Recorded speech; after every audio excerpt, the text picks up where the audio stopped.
Okay, let's jump right into this explainer.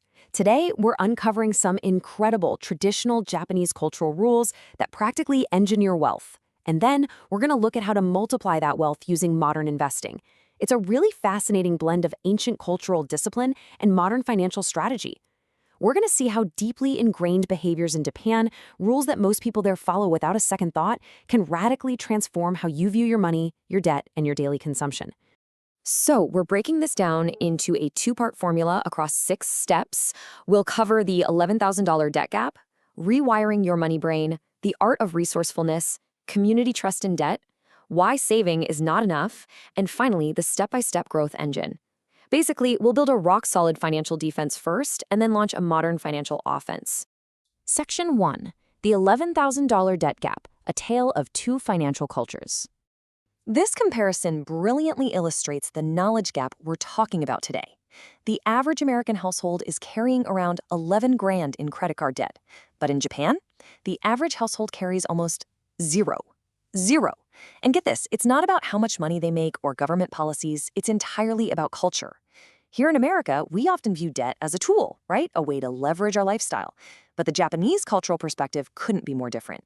In Japan, owing money is tied to a psychological weight called giri, which translates to obligation. Debt isn't just a financial annoyance over there. It's viewed as a heavy moral burden on your character. It literally means you took something you hadn't yet earned. This is exactly why Japanese credit cards overwhelmingly default to automatic, full balance payments, which completely bypasses that minimum payment trap we see so often in the US. They simply refuse to carry a weight they don't have to carry. Section 2. Rewiring your money brain, mental frameworks for wealth. What's super interesting here is how the Japanese train their minds to process numbers from childhood. Enter the soroban. It's the traditional Japanese abacus, and kids learn it as early as 6 years old. But it's not just a math trick, it's a thinking tool. By visualizing those beads, you actually rewire your brain to automatically calculate opportunity cost. So when a financially mindful person, let's call him Smart Sam, looks at a $120 jacket, his brain instantly does the math. He thinks, okay, that's 8 hours of after-tax work, or that's 12 months of compound growth. Meanwhile, broke Brian just blindly adds it to his cart for the quick thrill. Smart Sam doesn't even need a fancy budgeting app because his brain just does the math automatically. And that ties right into another amazing mental framework called Neidan Ishiki, or price consciousness. American coupon culture is so often about getting a quick dopamine hit from seeing a 20% off sticker, which honestly just tricks us into buying things we didn't even want in the first place. Neidan Ishiki is the complete opposite. It's the practiced skill of memorizing baseline prices across different stores. That way, you literally can't be tricked by fake sales or gradual markups. It's really not about being cheap. It's about being highly informed and absolutely refusing to overpay. Section 3. The art of resourcefulness, creative constraints.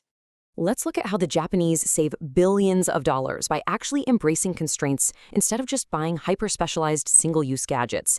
We've got two crucial concepts here, mitate and furoshiki. Mitate is the art of seeing what something else could be. Before you go out and buy an avocado slicer, you look at a knife and realize, well, it does the exact same job. Furoshiki takes this even further. Americans spend $3 billion a year on wrapping paper that literally gets thrown in the trash seconds later.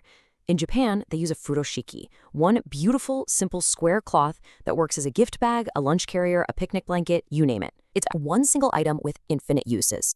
This kind of resourcefulness creates what is called the Uchimizu hierarchy. Uchimizu is the old tradition of splashing leftover water on the ground outside to cool the air down for free. The hierarchy works like this. You absolutely always try the free solution first. Hot? Open a window. Back hurts? Do some stretches. If that fails, then you try the cheap solution, and only when both of those fail do you ever pay for an expensive solution. In America, this hierarchy is totally backwards. Can't sleep? The very first instinct is to hop online and buy a $300 weighted blanket instead of just putting the smartphone away for an hour, which, by the way, is completely free. Ignoring this resourcefulness carries a massive cost. $12,000. That is what Americans spend on average per child every single year. But the Japanese osagari, or hand-me-down economy, slashes this number drastically. Because physical things carry history and memory in Japanese culture, there is absolutely zero stigma in using a hand-me-down stroller, coat, or desk.